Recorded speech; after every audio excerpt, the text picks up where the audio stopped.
Unless you want to drive your nearest Starbucks barista up the nearest tree, there's one thing you should never order, and that's any item off their so-called secret menu. Turns out, Starbucks employees have very good reason to hate the secret menu. Here's why. It should go without saying, but Starbucks employees prefer customers who don't make their jobs miserable. They want customers like this guy. You know, this is, excuse me, a damn fine cup of coffee.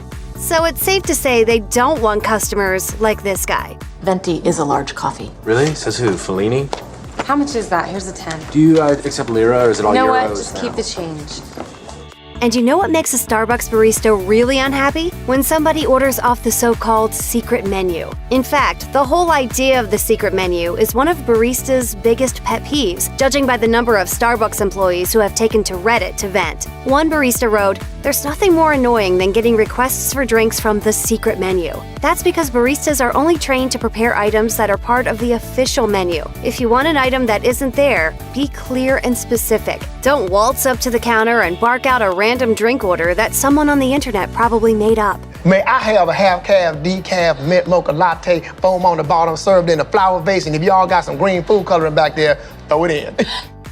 Baristas want to make one thing clear. There is no secret menu. So don't get mad if a Starbucks employee doesn't know how to make every random beverage that catches your fancy. True, some Starbucks locations have adopted secret menu creations as unofficial drinks, posting handmade signs that encourage customers to do some off-menu ordering. In fact, customer creations have occasionally made it onto Starbucks' official menu. To celebrate the Frappuccinos' 20th anniversary in 2015, 6 customer-created beverages temporarily became bona fide Starbucks products.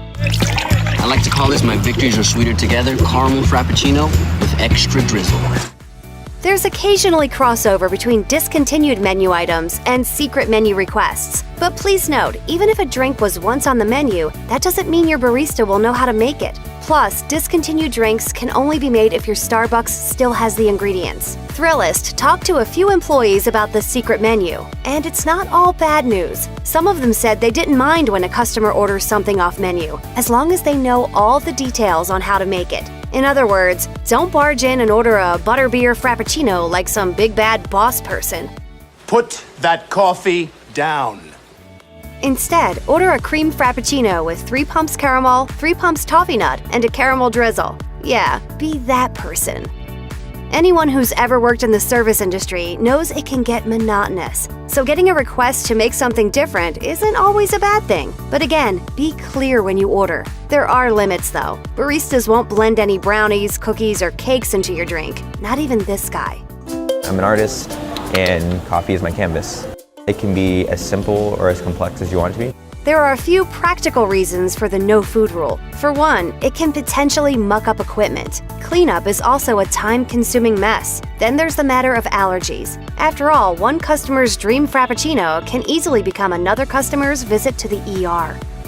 Another reason Starbucks won't mix food into your beverage? Well, it's unfair to the next person in line, who would have to wait for baristas to clean up the aftermath. Even if your order is specific, making a special drink takes longer to make than a menu item, so don't get too crazy during rush times. You might not mind waiting 10 minutes for your extra special drink, but it will drive the person in line behind you totally nuts. Keep on messing with me, see what happens. I was trying to look out for why you getting closer, bitch. Why you getting closer?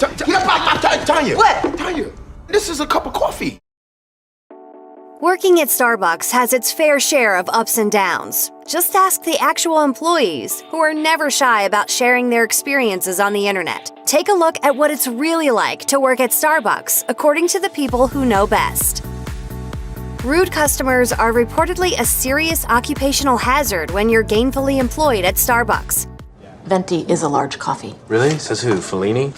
How much is that? Here's a 10. Do you accept lira or is it all You know euros what? Just now? keep the change. Belen Jimenez is one Starbucks partner who claims she regularly has to deal with customers who don't know the first thing about coffee, but who nevertheless have a whole lot of attitude. May I please have a double shot half almond milk latte with 2 half pumps of caramel, a light dusting of cinnamon.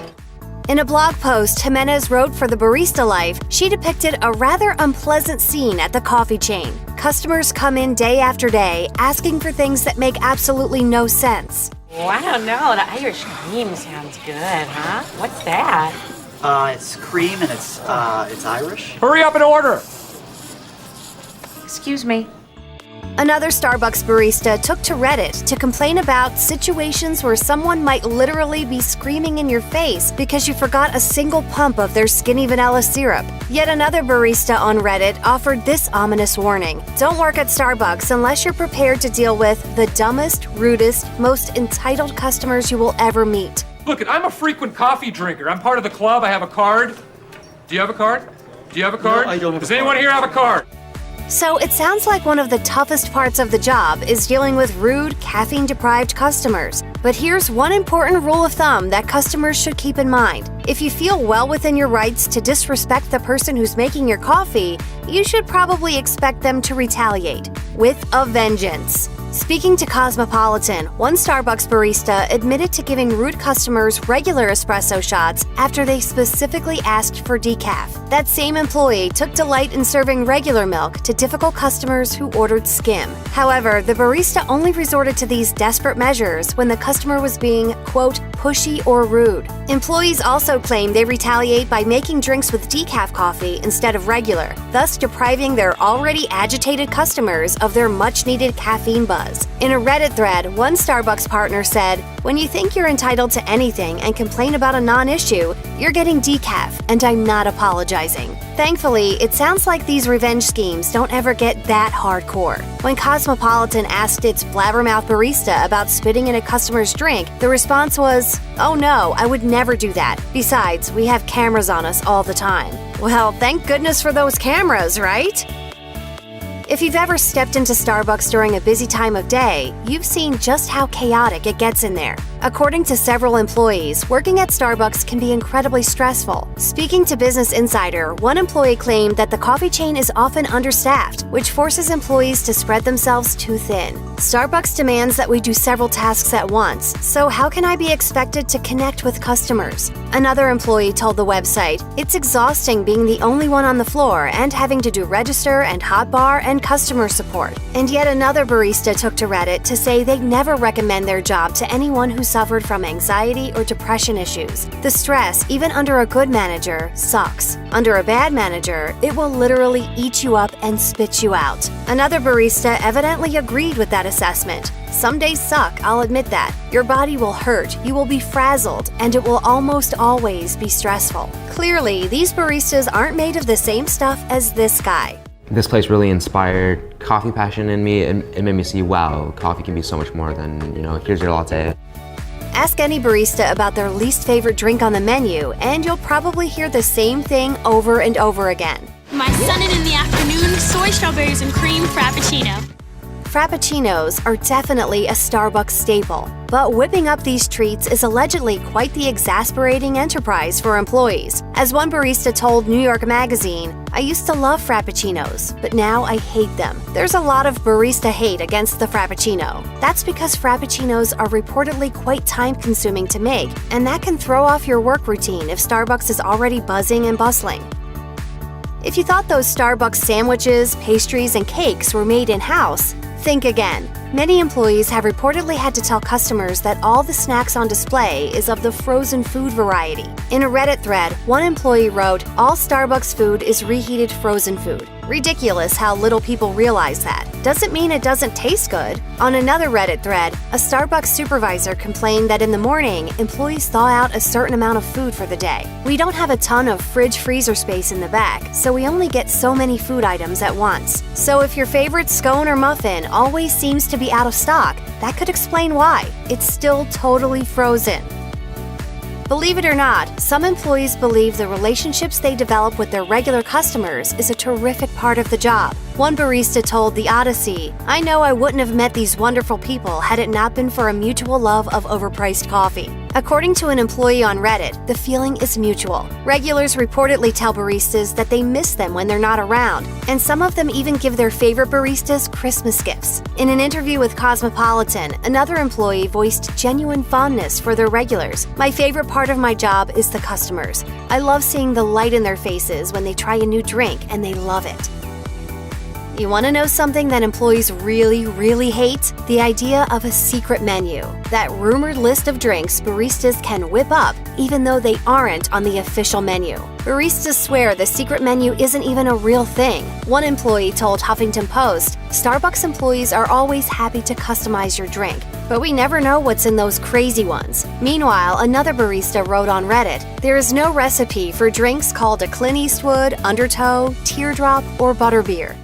May I have a half-calf, decaf, mint mocha latte, foam on the bottom, served in a flower vase, and if y'all got some green food coloring back there, throw it in.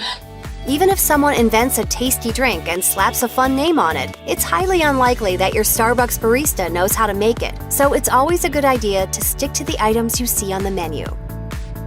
Starbucks is a company known for its excellent employees' benefits, including health coverage, 401k plans, parental leave, and tuition coverage, to name just a few perks. And people who work at Starbucks repeatedly say these benefits really elevate the job. One former barista told Yahoo News, "The one amazing thing I got from working there was my stock in Starbucks. Over 3 years, I made about $400 when I finally sold my share." Aside from benefits, employees are also privy to loads of free stuff, mostly coffee, of course. One former Starbucks employee told Huffington Post that workers receive 1 free drink per shift, and they can even brew free coffee whenever they feel like it. Employees are reportedly allowed to chow down on food that wasn't sold that day, and they can chug any drink beverages that happen to go unclaimed. This employee also confessed, "My friends told me I had to lower my coffee intake because it was getting out of hand."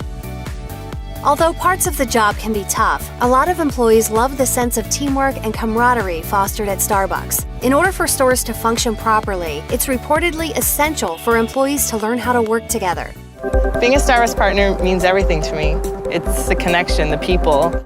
Writing on Quora, one Starbucks employee called her team amazing. They were diverse, they were fun, and they were passionate. We all took ownership in our stores, and when that happens, everyone wins. Another former employee told New York Magazine about the, quote, green apron board at Starbucks, which is essentially a thank you card system. You always find little notes in your spot like, "You kicked ass today," or "I'm so happy I get to work with you." Jade? Thank you. There's a very good chance that customer he called Jade was actually named Andrew. Starbucks is notorious for getting your name wrong at the register. Like this one, this is definitely not how I spell Lissy. Now I'll be scratching my head all day. Yes? That's nice. When you order your beverage and give your name, an employee writes it down on your cup. But they always manage to muck up your name somehow. My name's Steven, and every day my coffee cup has my assistant's name on it. What gives? Employees reportedly have a lot of fun with this. One barista told Cosmopolitan that they intentionally misspell names just to mess with people. I love to see their reactions. The misspellings often get a lot of social media attention, and the same employee said her manager admitted that, quote, "Most Starbucks employees use it as a marketing tool. Most people aren't going to post a photo to social media of a cup with their name spelled right." Starbucks denied this conspiracy theory to BuzzFeed News, saying, "We've never asked or directed any of our partners to misspell names of our customers for any reason." Many people worry that fast food restaurants aren't as clean as they should be, especially when they're as busy as Starbucks. But employees claim that most locations have extremely high standards when it comes to the cleanliness of the store and the way food is prepared and served. On Reddit, a former Starbucks supervisor said the temperatures of the fridge and food case had to be checked 3 times a day. If either of them were too warm, everything inside was tossed in the garbage. Everything that touched anything edible was sanitized at least once a day. On top of that, the supervisor alleged that the coffee was kept fresh at all times. "We kept ground coffee only 12 hours and brewed coffee 30 minutes on timers." In a different Reddit thread, another Starbucks supervisor claimed that customers are prone to leaving a mess behind, but employees tend to be exceedingly clean. Baristas spend a lot of our time cleaning. New hires are shocked by the non-stop cleaning requirements. If being a Starbucks barista sounds overwhelming, that's because it is, especially if you're a brand new hire. In fact, many employees feel like their training was the toughest part of the job. We can't blame them. Can you imagine learning how to make all of those drinks? Hi, can I get a tall, skinny, half sweet, no foam, extra hot caramel macchiato? Okay, so tall. A former Starbucks employee told Huffington Post that new hires go through 2 full weeks of training. That's when they learn how to make every drink on the menu. They even allegedly practice how to do things the wrong way. Why? So they know how to fix mistakes during a rush. As one Starbucks barista wrote on Reddit, some new employees don't even make it through the training period at all. They quit immediately because they took the job for the aesthetic of being a barista. It's not glamorous, it's not beautiful. But if these newbies stick with it, all that training evidently pays off at the end of the day. The former employee told Huffington Post, "Practice makes perfect. And after you spent a few shifts on the bar, it was like second nature." It's no secret that Starbucks isn't cheap, and if you're thinking about also getting something to eat, you can plan on shelling out at least $10 to $20. There's an old saying, "You get what you pay for," that you'd hope would apply here. But according to Starbucks employees and managers, that's not the case. When asked about the food at Starbucks, one Redditor and former Starbucks employee said, "All Starbucks food is reheated frozen food. Doesn't mean it doesn't taste good, it's just not fresh at all and incredibly overpriced." Another Redditor volunteered a little insight into Starbucks' entire marketing plan developed to keep customers happy with their pastries, claiming, "Pastries are thawed overnight. The warming is so you feel better about paying $3 for a single cookie instead of going to the grocery store across the parking lot and paying the same price for a dozen." The whole purpose of places like Starbucks is for people with no decision-making ability whatsoever to make 6 decisions just to buy 1 cup of coffee. Of course, you expect to pay for convenience. That's why fast food is so popular. But Starbucks has always marketed themselves as above your average McDonald's dollar menu. That may be true of their coffee, but when it comes to pastries, you're definitely not getting anything baked fresh in store. Another Redditor confirmed, "Everything is frozen and comes in individually wrapped packages. Pastries are taken out of the freezer the day before to thaw overnight. Same with sandwiches, except those are put in the walk-in fridge." Other commenters asked a very legitimate question. How do they do it so well? We all know that frozen pastries and bread don't taste like they're fresh, so how is this such a well-kept secret?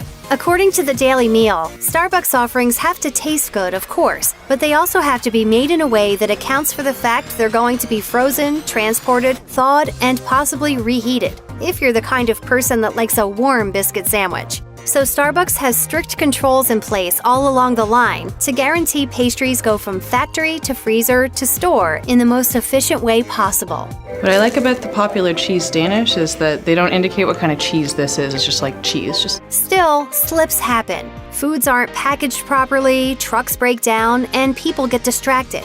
So how can you be sure that your $4 pastry hasn't been thawed out and refrozen a few times before it reaches your hands? Well, just like anywhere else, you can't. Starbucks has also partnered with a range of small businesses to make their products available in stores. Surely the local offerings are fresh, right? Not so fast. Bon Appetit spoke with Megan Ritchie of Magpies, who started out making her jam-filled pastries for a food fair booth. They were super fresh and labor-intensive, and when Starbucks approached her, things had to change. Now Ritchie contracts with a co-manufacturer she won't name, who makes Magpies on a large scale, flash freezes them, and ships them to various Starbucks locations that thaw them as needed. If you're still jonesing for a pastry along with your coffee, consider this Redditor, who warns, "Never get a pastry on a Friday. It has been on the shelf for a week and it tastes like stale death."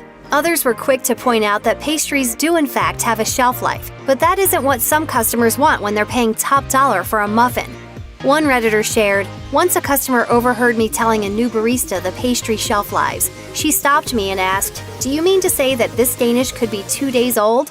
It was 2 weeks old before it came in the door. Please calm down." So should this global brand be more transparent about their baked goods? Or have they already been forgiven? At least now, if you want to order the food at Starbucks, you'll know exactly what you're getting. And it's probably not your money's worth. Coffee on me! Ladies and gentlemen, free coffee and donuts and Danish and bagels, anything you want, on me. They may be all about delicious coffee-flavored treats and smiling baristas, but Starbucks has had their fair share of PR disasters. From those still fresh in your mind to the ones you totally forgot about, here are some of the biggest scandals to ever hit Starbucks. Starbucks doesn't fill its cups up enough. In 2016, Starbucks was sued by 2 Californians who claimed the chain underfilled lattes by 25% in order to cut costs. According to the New York Daily News, the lawsuit stated, by underfilling its lattes, thereby shortchanging its customers, Starbucks has saved countless millions of dollars in the cost of goods sold and was unjustly enriched by taking payments for more product than it delivers. The lawsuit also claimed the company had a, quote, systematic conspiracy to make sure the steamed milk never reached the correct fill line. Starbucks released a statement to eaters saying they fully believe the lawsuit was without merit. In the end, CNBC reported the lawsuit was dismissed.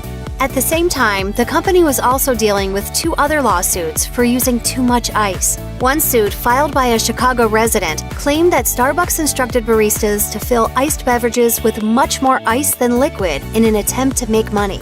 The woman filing the suit claims in a 24-ounce venti, a customer receives 14 ounces of coffee and 10 ounces of ice. The New York Daily News reported that the class action lawsuit sought $5 million, but the lawsuit was dismissed. At the same time, a Los Angeles resident sued the company for underfilling cups, saying that even without ice, there wasn't enough liquid in an iced drink. A few months later, the Washington Post reported that the case was dismissed, with a U.S. district judge saying, when a reasonable consumer walks into a Starbucks and orders a grande iced tea, that consumer knows the size of the cup that drink will be served in, and that a portion of the drink will consist of ice, because no reasonable consumer could be confused by this. Peppermint mochas for Leah? Starbucks is known for 2 things each winter: extra sugary seasonal drinks and cups that celebrate the Christmas spirit. But in 2015, the company took a non-denominational stance when they debuted simple red cups. Vice President Jeffrey Fields said in a statement, "In the past, we have told stories with our holiday cups designs. This year, we wanted to usher in the holidays with a purity of design that welcomes all of our stories." But some customers weren't having it. Joshua Feuerstein shared a Facebook video where he said political correctness had prompted Starbucks to do the unthinkable. Do you realize that Starbucks wanted to take Christ and Christmas off of their brand new cups? That's why they're just plain red. He then started a sort of movement where supporters would go into Starbucks and say their name was Merry Christmas so that employees would be forced to write that on the cups. The video went viral, with Feuerstein telling CNN, "I think Starbucks has gotten the message that the Christian majority in this country has awakened and are demanding that our voice be heard." Backlash ensued, with some backing Feuerstein and others defending Starbucks. Even then presidential candidate Donald Trump weighed in on the issue, saying, I have one of the most successful Starbucks in Trump Tower. Maybe we should boycott Starbucks. I don't know. Seriously. I don't care. He then added, but if I become president, we're all going to be saying Merry Christmas again. That I can tell you. In 2016, Starbucks released their Green Unity Cup, meant to join people together before the 2016 election. Starbucks CEO Howard Schultz said in a statement, "The Green Cup and the design represent the connection Starbucks has as a community with its partners, employees, and customers. During a divisive time in our country, Starbucks wanted to create a symbol of unity as a reminder of our shared values and the need to be good to each other." It's green and has a picture of people drawn with one continuous line. Because what says Starbucks more than a line that goes on forever? But of course, there was backlash. According to NBC News, some Twitter users threatened to boycott the company for liberal bias, while others said they only wanted coffee from the chain, not political commentary. Other customers were just unhappy that, once again, the cup didn't have a Christmas theme. The cup controversy didn't stop in 2016. The following year, a holiday-inspired design still incited backlash after BuzzFeed News reported the design was, quote, totally gay. Take a look at it. It looks nice. It's hard to spot. You really have to look for it. The outlet claimed that many social media users felt that the design portrayed the clasped hands of 2 women. Starbucks didn't confirm or deny the suspicions, but released a statement saying, "Each year during the holidays, we aim to bring our customers an experience that inspires the spirit of the season, and we will continue to embrace and welcome customers from all backgrounds and religions in our stores around the world." The New York Times reported that many customers were furious that the hand-holding might be between a gay or lesbian couple. Conservative site The Blaze wrote about how the company was being celebrated for pushing a, quote, gay agenda. Even if they were lesbians, is that a big deal? Overall, it was just another Starbucks holiday cup controversy. In 2017, Schultz released an official statement announcing that Starbucks would be hiring refugees after Trump issued an executive order that banned people from several Muslim countries from entering the United States. Schultz said, "We have a long history of hiring young people looking for opportunities and a pathway to a new life around the world. There are more than 65 million citizens of the world recognized as refugees by the United Nations, and we are developing plans to hire 10,000 of them over 5 years in the 75 countries around the world where Starbucks does business." The decision quickly resulted in a lot of social media backlash. Fortune reported that the hashtag Boycott Starbucks was the highest trending topic on Twitter the morning after the announcement was made. Some Twitter users were furious by the company's decision, while others promised to continue spending their money on Starbucks coffee. This is my dress for the pageant. My aunt and my mom made it. Represents the pumpkin spice latte. My left glove is for the coffee and my right is for the foam. If there's one thing Starbucks is famous for, it's the pumpkin spice latte. And at first, it seemed that the cult favorite could do no wrong. Put a little cinnamon in there, put a little nutmeg in too.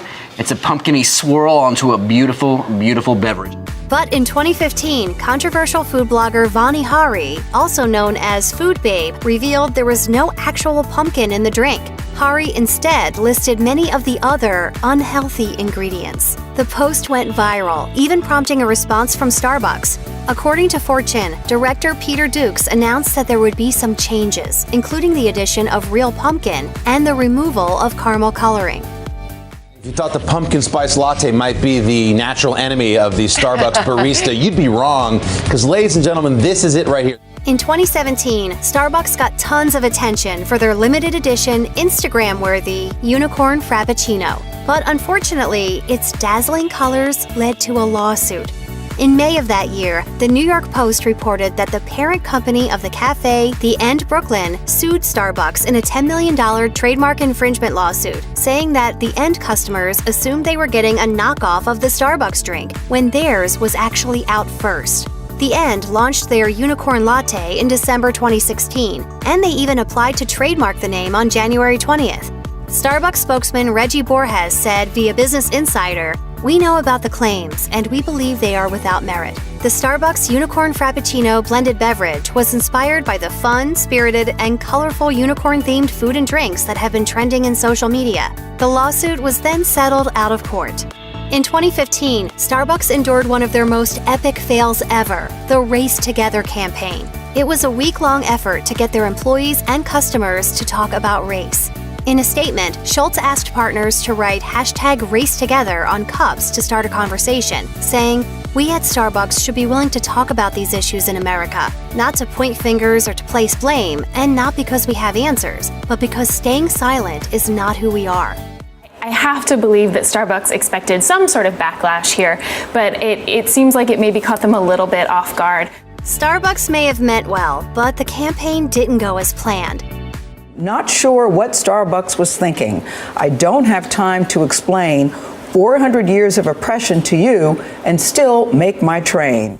According to Fast Company, Race Together earned 2.5 billion social media impressions in less than 48 hours, mainly full of backlash against the campaign, which was called superficial, tone-deaf, and insensitive, among other things. Business Insider would later call it Starbucks' quote, most embarrassing moment in history.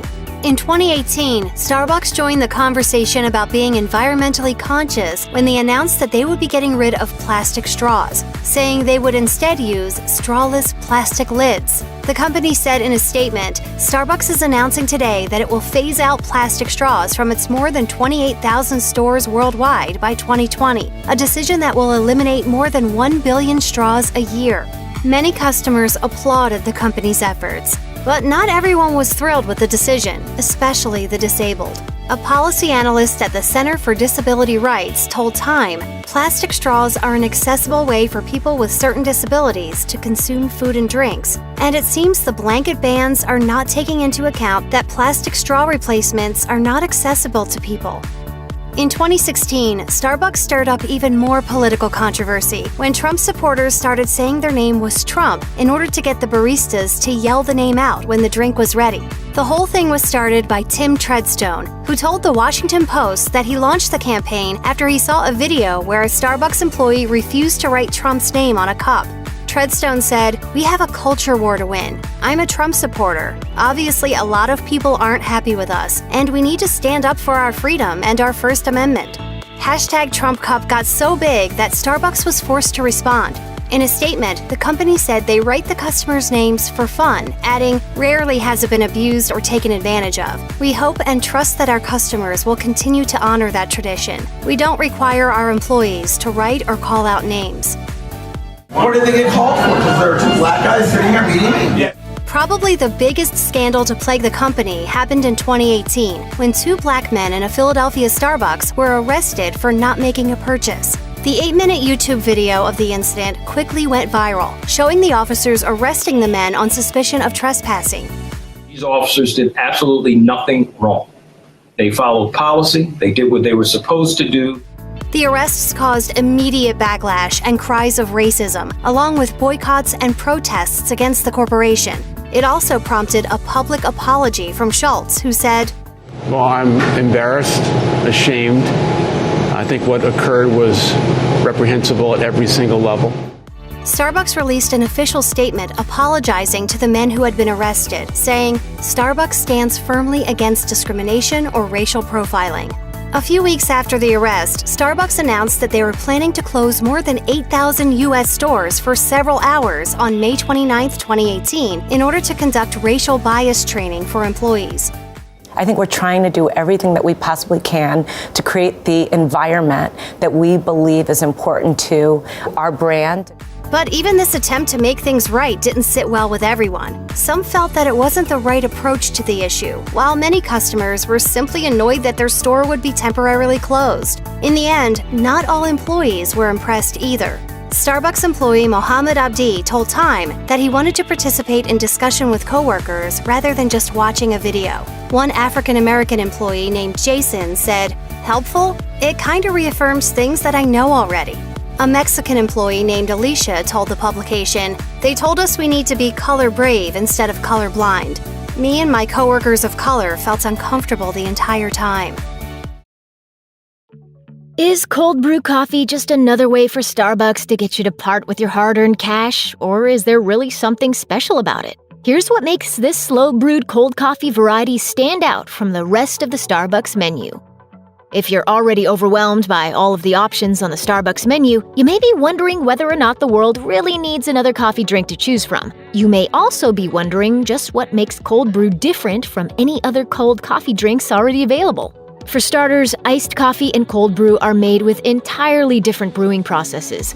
Iced coffee is essentially hot coffee brewed at twice the strength and served over ice. In order to make a batch of cold brew, Starbucks adds its blend of coffee grounds to cool, filtered water and steeps them for 20 hours. Starbucks describes the flavor of cold brew as having, quote, "the right balance of sweetness with citrusy and chocolate notes." In case you're wondering, those iced espresso beverages don't use cold brew coffee either. They're made by pouring espresso shots over cold milk or water and ice. Cold brew is something completely different, and now you know. If you thought Starbucks' 20-hour cold brew steeping process was intense, Starbucks Nitro Cold Brew takes things to the next level. The drink puts a twist on the coffee chain's traditional cold brew coffee by infusing it with nitrogen bubbles. Nitro Cold Brew comes out cold, so you won't need ice. It also comes out with a foamy top, much like beer, so you can forget the milk, sugar, and straw. The drink has built quite a following, with the Nitro Brew with Cascara Cold Foam holding the top spot in a Philist ranking of all the drinks on the Starbucks menu. But if you're the kind of person who needs to have your coffee supersized, you're in for a disappointment. Starbucks Nitro Cold Brew is served in tall and grande sizes only, but there's a good reason for that. The drink is not available in venti because serving it in that size would cause the drink to lose the frothiness and bubbles that make it special.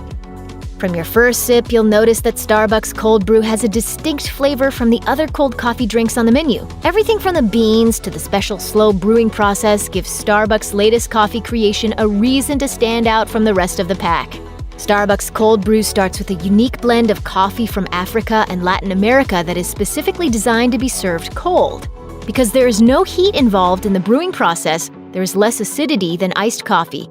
And as a result, cold brew has a much smoother, full-bodied flavor, according to Starbucks. The delicious, smooth flavor of Starbucks Cold Brew may make you want to gulp down your drink in record time, but try to resist. Take your time to enjoy the taste, because the flavor will not change with the temperature. Unlike iced coffee, the cold brewing process helps to keep the flavor consistent. You may depend on your daily dose of coffee to give you the energy you need to get through your day, but you may not know that a lot of other good things are happening in the process. Drinking a cold brew coffee provides many of the same health benefits as hot coffee, according to Healthline. Caffeine consumption has been shown to help boost your metabolism and enhance your mood, and drinking coffee can also help protect you from serious illnesses. According to a study by Harvard Medical School, drinking 3 to 4 cups of coffee each day has been linked with a reduced risk of serious illnesses such as type 2 diabetes, cardiovascular disease, and Parkinson's disease.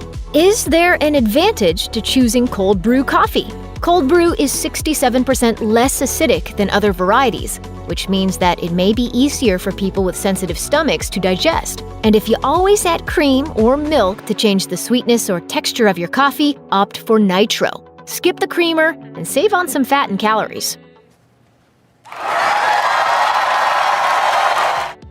Starbucks brought a little fall flavor to its menu in summer 2019 when they introduced the Pumpkin Spice Cold Brew, the first new pumpkin-flavored beverage on the menu in 16 years.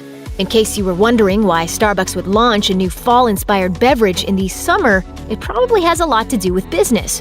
As Forbes reported, a Starbucks spokesperson credits the Pumpkin Spice Latte as being the company's best-selling seasonal beverage of all time. The chain has sold over 350 million as of 2018. The popularity of cold coffee has risen dramatically in the last few years, with cold drink sales at Starbucks increasing from 37% of sales in 2013 to 50% in 2019, according to NBC News. With numbers like that, it's no wonder they invented a cold brew version of the seasonal favorite. Contrary to popular opinion, espresso and dark roast coffee doesn't necessarily always have the highest levels of caffeine per serving. And the amount of caffeine in your coffee depends on everything from how your coffee is ground to the way it is brewed. If you want the biggest caffeine bang for your buck at Starbucks, it may depend on your preference. When you're in the mood for cold coffee, cold brew is definitely the way to go, as it has more caffeine per serving than a traditional iced coffee. According to the nutrition facts listed on the Starbucks website, the Grande Cold Brew contains 205 milligrams of caffeine compared to 165 milligrams of caffeine in a Grande iced coffee. But you might also want to consider that a Grande Pike Place has 310 milligrams of caffeine, so it's all down to one question: hot or cold? Starbucks baristas have to follow a lot of rules. Some of the strange policies include a strict dress code, rarely saying no, and being limited on how fast you can work. Here are some other weird rules for Starbucks employees. Starbucks really has no problem with employees dyeing their hair any shade of the rainbow. However, if they're going to go all out with some unnatural hair color, the chain asks them to commit to it. In other words, Starbucks doesn't allow its workers to wear temporary hair dye and other temporary hair changes, including colored hairsprays, hair glitter, and hair chalks are also off limits. The Starbucks Employee Style Guide asks that all hair color is permanent or semi-permanent for the sake of food safety. It seems like Starbucks is worried some unsuspecting customer might open the lid to their macchiato and find a bit of hair glitter floating on top. You might be wondering though, if semi-permanent hair color is okay, then why not temporary hair color? What's the difference? Semi-permanent hair color sits on the surface of your hair and lasts between 4 and 12 shampoos before fading. Temporary hair color, on the other hand, washes out with one shampoo, making it much more susceptible to fall out. If you've ever used temporary hair color, you can likely attest to the way it can get just about everywhere if you're not careful, which could mean staining clothes, tissues, and anything else that your hair touches. When it comes to employee regulations, including about clothing, Starbucks can seem pretty militant. Think about it. Every time you've gone into a Starbucks, what were the employees wearing? Probably nothing memorable, right? The Starbucks Employee Handbook and Style Guide goes a long way to ensure that this is the case by inviting employees to wear a variety of colors that are, quote, subdued. According to the guide, these subdued colors include black, white, gray, navy blue, and brown. But Starbucks goes beyond simply monitoring the color of its employees' clothing. The guide specifically addresses patterns too, once again using the words muted and subdued to describe what's acceptable, including small stripes, plaids, and tight patterns. Busy and bold patterns are also a no-no, with Starbucks stressing that overall, solid patterns are okay. Specific shirts that Starbucks employees aren't allowed to wear include any shirts with loud colors or busy embroidery, as well as those featuring large logos or an inconsistent wash. When it comes to jeans, the trends change almost every year. From bell-bottoms to skinny jeans, dark wash to light wash, blue jeans come in many forms and fashions. Light wash jeans have been growing in popularity over the last few years, but Starbucks still says no when it comes to employees dressing in this particular pant style. Instead, it asks employees to only wear bottoms in darker denim or fabrics in black, navy, or brown. The only light colors permitted for Starbucks employee bottoms are grays and khaki. Other types of pants that Starbucks employees can't get away with include jeans with holes, baggy jeans, jeans that are too long, leather pants, athletic pants, and sweatpants. When it comes to tattoos and piercings, Starbucks employee rules are just as strict as you'd probably expect them to be. Considering the other items on this list, Starbucks employees cannot show off any face or throat tattoos, and any tattoo with questionable imagery must be covered as well. The chain also doesn't allow more than 2 earrings per ear, as well as no septum piercings. No jewelry is allowed on the hands or wrists, including watches. You can wear one plain band, so wedding rings are good to go, though engagement rings are not. While you might think that Starbucks employee dress code rules are a bit harsh, they were once much harsher. In 2019, Starbucks slightly adjusted its dress code to allow facial piercings for the first time, including nose studs and ear gauges, though they couldn't be larger than a dime. Oh, dumb Starbucks. Okay. Oh, you thought it was Starbucks. I did. Most working adults probably understand that they should go to their place of employment having showered and made themselves presentable, especially when it comes to food service. But Starbucks wants its employees to wash away a few other things from their bodies, including things that might be acceptable in most other work environments: nail polish and perfume. Regarding the former, the Starbucks employee handbook notes employees can't wear anything that could fall into food or drinks. Perfumes, as well as fragrant products like lotion or body wash, are prohibited for similar reasons, because according to Starbucks, strong scents could interfere with customer experiences. The rule against perfume makes some sense at least. As scent is a huge part of the dining experience, you likely wouldn't want the aroma of your coffee interrupted by a whiff of someone's Axe cologne or overly floral perfume. If you like to go to Starbucks to work, you may feel like you need to earn your favorite chair with consistent purchases. A coffee every hour should be enough to keep your place, right? Well, turns out you don't have to buy anything to sit inside a Starbucks, not even a single coffee. In 2018, PBS reported that Starbucks changed its policy to allow anyone to sit in their cafes for as long as they want, and employees could not ask that person to leave. The change was a result of controversy. A Philadelphia Starbucks employee had called the police to report that 2 black men, who were waiting for a meeting with a real estate investor, had not made purchases at the cafe and refused to leave when asked. Video taken by a bystander revealed the men were sitting calmly. Yet when Philadelphia police arrived, the 2 men were arrested. The video of the arrest went viral, and Starbucks announced it would close many of its doors for a day of racial bias training. I want to begin by offering a personal apology to the 2 gentlemen who were arrested in our store. As a result of the policy change, the only time Starbucks employees are permitted to report a customer who is not leaving is if they feel someone is a threat to safety. Employees are also not allowed to ask that person to leave. Instead, they're supposed to call the police.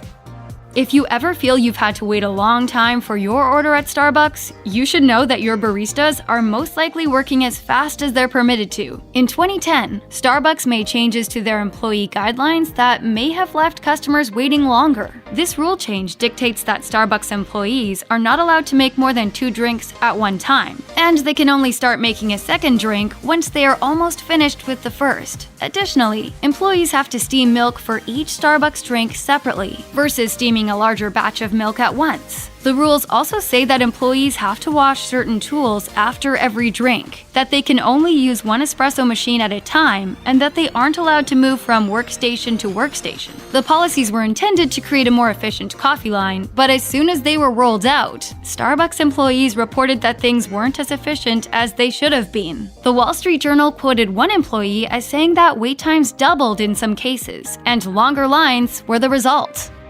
If you've ever been touring a city and needed to find a restroom fast, you've likely walked into a chain restaurant in hopes that they'd let you use the bathroom in exchange for a purchase. But it wasn't the restaurant. No. Lillian, Oh, no. where are you going? I need a bathroom.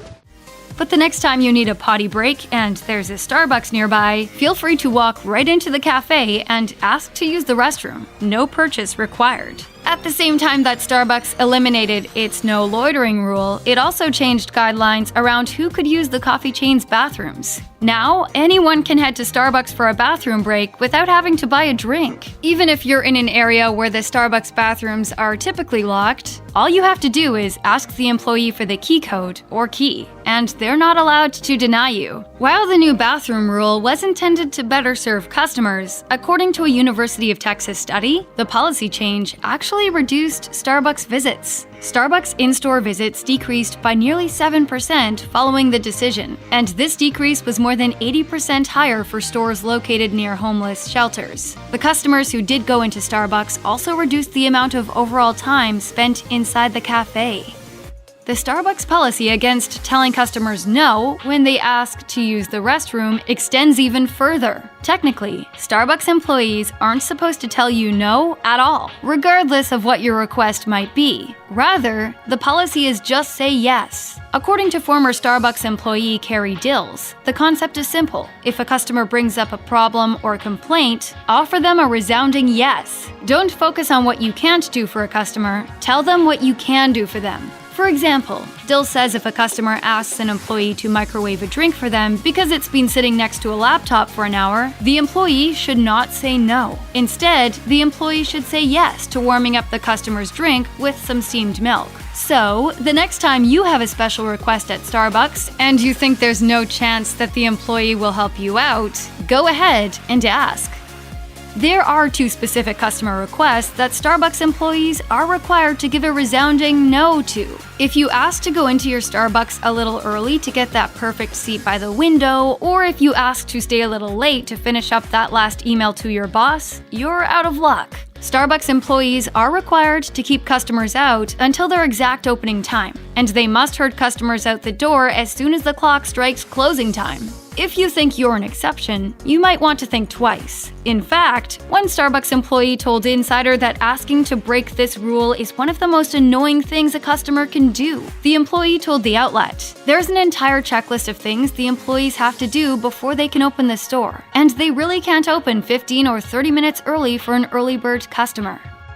Showing your gratitude for the service workers and other professionals in your life via tipping is a pretty nice thing to do. However, if you're thinking of offering a holiday or even a just because tip to your favorite Starbucks barista, you might want to think twice. Starbucks tipping policy dictates that employees must split cash tips equally. According to a Reddit thread, how strictly this rule is enforced seems to depend on the cafe, though many employees feel peer pressured enough to not break the rule, even when a good tip is at stake. Starbucks employees on Reddit also reported that some customers have worked around the splitting tips rule by putting cash in a sealed envelope with an employee's name on it and asked the employee to open the envelope later. However, it's unclear whether that employee is required to split what's inside. Some employees responded that they would feel bad about not splitting these kinds of tips, while others declared they understood that some of their colleagues absolutely deserved to keep them. Overall, it seems like the Starbucks team really is a team of people who support one another,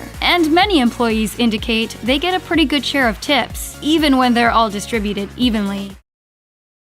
If you're a fan of any and all types of cake pops in general, and of Starbucks cake pops in particular, you might want to take a closer look at the next cake pop you consume from the coffee giant. TikTok user Taylor Bullard got the cake pop surprise of her life when she took apart what she thought was a pink frosted treat. Holding up what looked like a vanilla cake pop covered with moldy green spots, she wrote, That's not chocolate chips. Starbucks, what's good? The stomach-turning video has been viewed more than 1.7 million times, and Bullard told Today that doing a double take before eating it is nothing really new for her. It just felt strange, like the frosting just pulled off.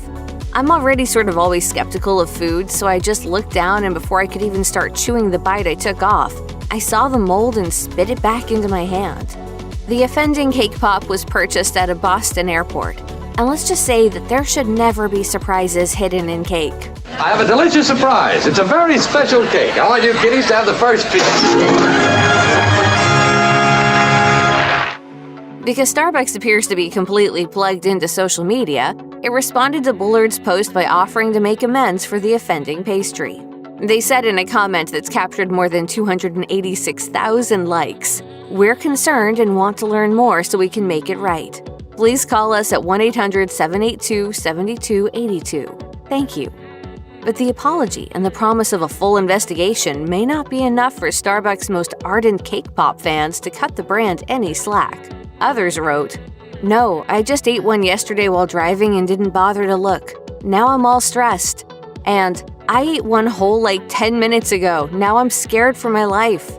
In any case, Starbucks hasn't exactly won points for the way it tried to fix the problem. As Bullard later reported, the coffee giant offered her a $25 gift card for her troubles, and she returned to TikTok to talk about it. She wrote, "No makeup, but I don't really care. Here's y'all's Starbucks update. I'll post screenshots too. $25 gift card." They decided that the best way to accommodate me for almost eating mold is to give me a $25 gift card. Judging by her reaction, it's clear this matter is far from resolved. While Starbucks didn't immediately respond to the TikTok user's comment about the $25 gift card, it's good to see that the company knows how to poke a bit of fun at itself. On Mother's Day, the coffee giant used Twitter to greet moms everywhere, saying, "Cheers to the moms who can make anything better with some comforting words and a cake pop. Happy Mother's Day." Of course, the responses depended entirely on what people's Starbucks customer experience was. One Twitter user shared a photo of what looked like a spare part at the bottom of a coffee cup saying, "Cheers for having my mom around today. This is what she got in her Starbucks latte last year. Manager said it fell in while brewing. That's what really happened? Still waiting for proper compensation." Others took to social media with the claim that the coffee giant might have had a tech glitch that kept customers from sending gift cards via iMessage, even if they'd already been charged. Still, there were others who either didn't get the memo on the cake pop or might have chosen to ignore the mold issue altogether, because their Starbucks cake pop complaints were of a different nature altogether. One Twitter user wailed, "But there are no more cake pops anymore, and our kids are not happy and our days are ruined." Another painted a what-if scenario, saying, "What if you went to Starbucks to get said cake pop, and also ordered a brownie and a muffin for my wife, and when you got home there was no Mother's Day brownie, which was one of the main reasons for going to Starbucks in the first place?" These complaints might shed some light on how the alleged moldy cake pop came to be, and Business Insider suggests Starbucks has been experiencing supply shortages and disruptions for things from cups to syrups and baked goods, thanks to the COVID-19 pandemic. And while most Starbucks locations are good about getting rid of products close to their best buy dates, this one could have slipped through the cracks. We're hoping it was a one-off.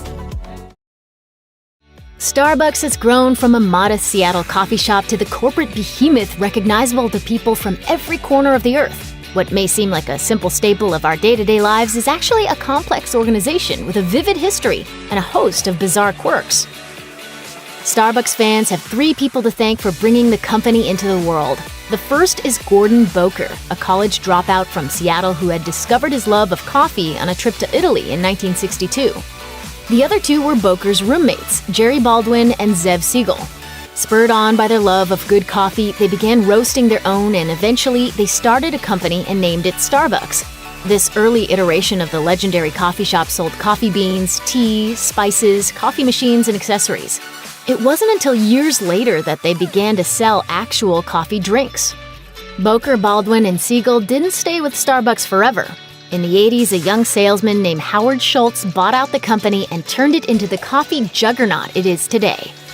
The site of the original Starbucks is something of a place of pilgrimage for coffee fans, even today. The famous tourist spot, however, is actually the store's second location, where it moved to in 1977. Nonetheless, it constitutes a must-visit for visitors to Seattle from all around the world. The store isn't much different to how it was back in the 70s. It's a small building, and there's nowhere to sit or hang out inside, a strange remnant of the company's original operation as a place to buy coffee beans and accessories rather than drink coffee. That's not to say they haven't modernized at all, though.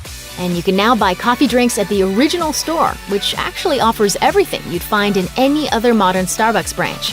In fact, to a passing observer, the only thing that would really give any indication as to the store's long and hollowed history are the strange, barely recognizable logos emblazoned around the room. Nowadays, nobody puts much thought into what the name Starbucks could possibly mean. And why would they? After all, everybody knows it's the name of a coffee shop. Once upon a time, however, the name might have seemed a little peculiar, and that's because it finds its origins in a very specific place. The founders of Starbucks took the name from Moby Dick, the legendary novel by Herman Melville. In the book, Starbuck is the name of the first mate of the Pequod, Captain Ahab's ship, and provides a calm contrast to the obsessive nature of Ahab. Starbucks, however, was actually a second-choice name for the company. Gordon Boker had actually wanted to call the company Pequod, but Boker's marketing partner Terry Heckler was unconvinced. Eventually, the two settled on Starbucks. The Starbucks logo is one of the most iconic in corporate history. Few can quite match the sheer recognizability of that white mermaid on her green background, but that wasn't quite always the Starbucks logo. The original logo, which is still plastered all over that early Seattle branch, is actually brown and depicted the mermaid as topless. The idea was that the two-tailed mermaid, who was based on an image found on a 16th century woodcut, was supposed to appear as seductive as the coffee itself. Naturally, complaints were made, but Starbucks didn't see a problem until they reached the point at which the logo needed to appear on the side of delivery trucks. The logo was redesigned, and the mermaid was given her modesty along with a new hairstyle. The legendary, modern icon was born. Yep, it's that classic Starbucks aroma. In his 1997 book, Pour Your Heart Into It, Howard Schultz describes it as, quote, heady, rich, full-bodied, dark, suggestive. However you want to describe it, it's one of the defining features of Starbucks' image and pervades practically every Starbucks store across the planet. But keeping that smell going strong is hard work for the company. Coffee beans tend to absorb odors, meaning it's easy for them to be ruined by contaminant smells. To prevent this from happening, Starbucks banned smoking in their stores long before it became the law.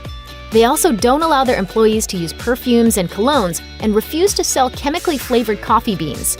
Strong-smelling goods such as soup, pastrami, and other foods are also off the menu. And what results is one pure, simple smell: coffee.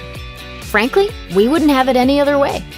The classic green staff apron is practically as recognizable to Starbucks customers as the logo itself, but it's not the only one that exists. In fact, there's a whole range of other aprons which all have their own individual meanings and purposes.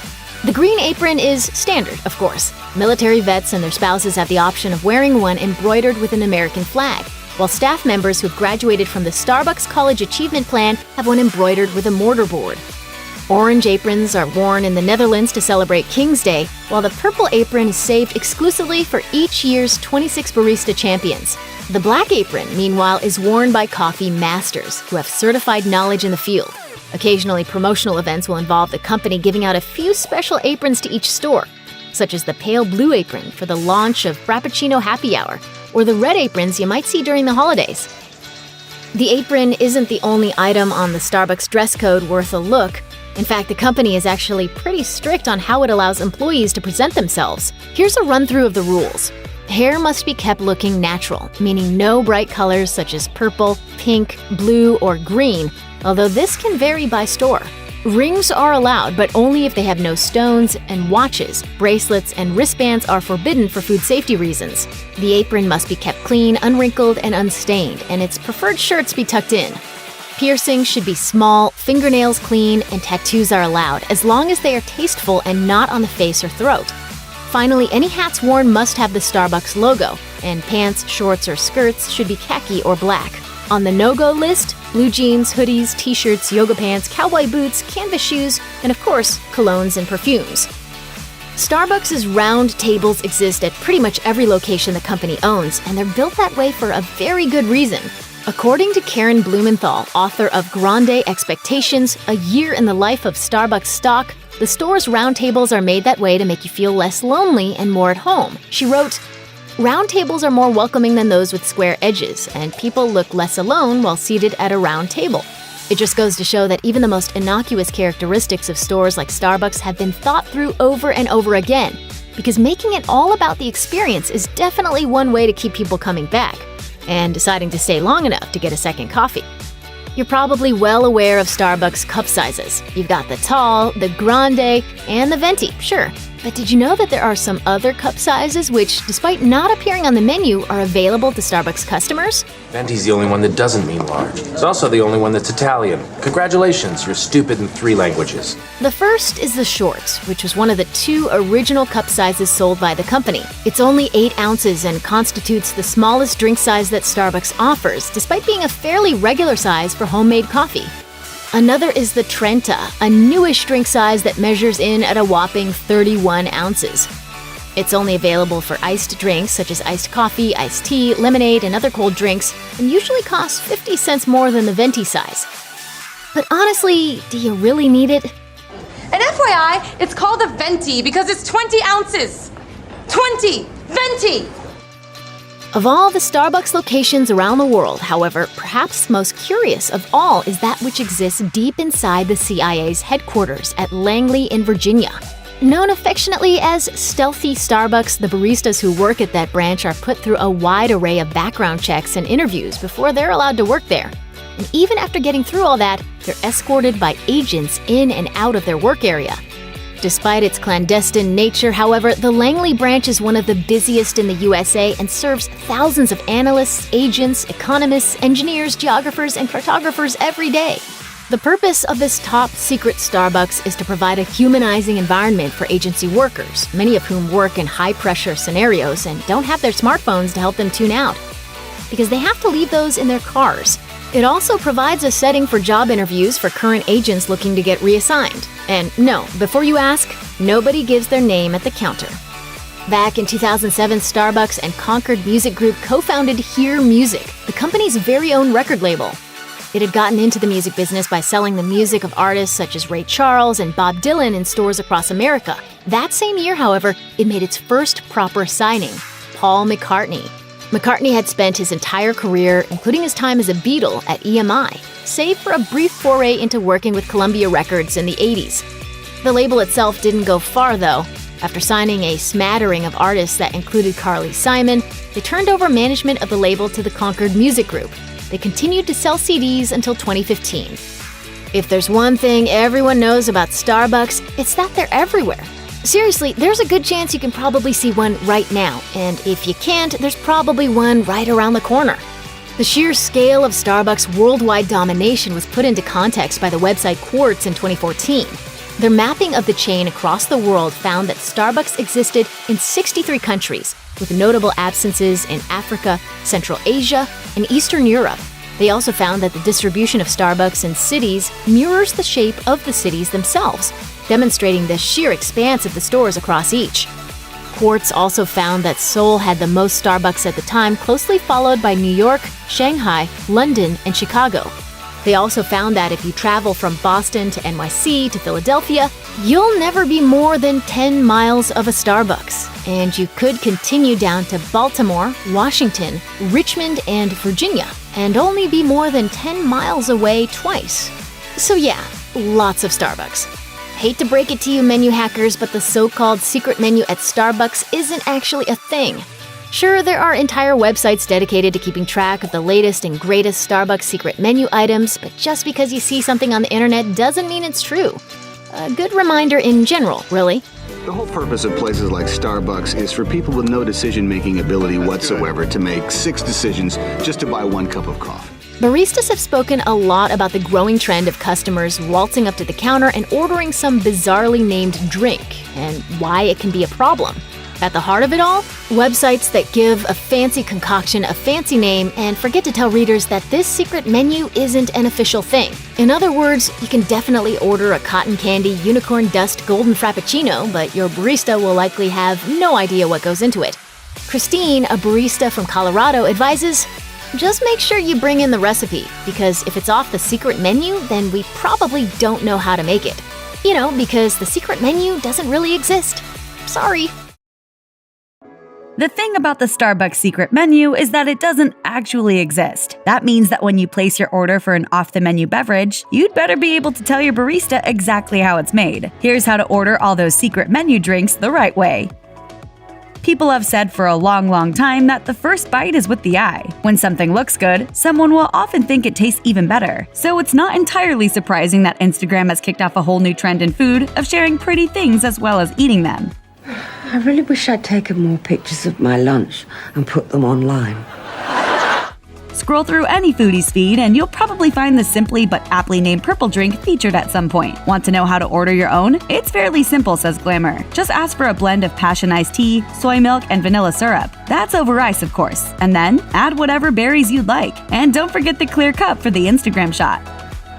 According to PBS, coffee became the go-to drink in America not long after the Boston Tea Party, when Americans turned their collective backs on brewing leaves and went for the brewed beans instead. It'd be fascinating to hear what those 18th century coffee drinkers would have thought about the pink drink. It's actually a take on Starbucks' strawberry acai refresher. Glamour says that if you want to drink this one, you'll want to order the refresher, but ask for coconut milk instead of water. Then top it with strawberries or blackberries and you'll have the ultimate coffee drink for Instagram. Bonus, it still packs a caffeinated punch, and it's actually pretty easy for customers to double down on this one. Instagrammer Nonstop Eats points out that if you ask your barista to first mix up a pink drink and fill the cup just halfway, then mix up a purple drink and pour it on top, you'll get a super fruity two-tone pink-purple drink that looks as good as it tastes. Looking for something bright and sunny, cold and refreshing? It doesn't matter if you're celebrating the return of summer or trying to fight off depths of winter seasonal depression. Starbucks has you covered, as long as you know the right way to ask for the orange drink. It's another one of the rainbow drinks that showed up on Instagram and caused a major fuss. And it's not just another pretty drink, it's also delicious. It's super easy to get too, according to 17. All you need to do is order a blend of orange mango juice, coconut milk, and 2 scoops of powdered vanilla bean flavoring. Have them pour all that over ice, and then be sure you get your lighting right when you take your pictures for all your social media accounts. But most importantly of all, don't forget to have fun while you're getting your orange on. Once Instagrammers realized colorful Starbucks drinks made for some pretty cool photos, they came up with drinks for just about every hue of the rainbow. The green drink might not look as flashy, as funky, or as unnatural as its pink, purple, and orange counterparts, but it's worth mentioning just how you can order this concoction for one simple reason. If you're looking for something that's nowhere near as super sweet as some of Starbucks drinks tend to be, this is the one for you. Bustle says that it starts with a shaken iced black tea, but be sure to ask your barista to make it with coconut milk. Then add matcha. It's cold, refreshing, caffeinated, and it looks cool. It doesn't come with a mind-numbing amount of sweetness either.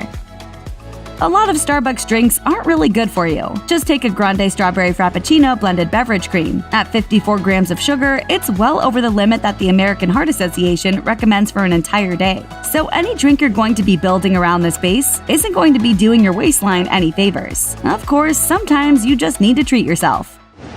Treat yourself. If it's one of those days, how about treating yourself to one of the banana split frappuccinos making the rounds on Instagram? Start with a strawberry frappuccino, then ask for a few adjustments. Add a scoop of vanilla bean powder, some Java chips, and a whole banana. Then top the whole thing with whipped cream and a drizzle of both mocha and caramel. And there you have it, a banana split in a cup.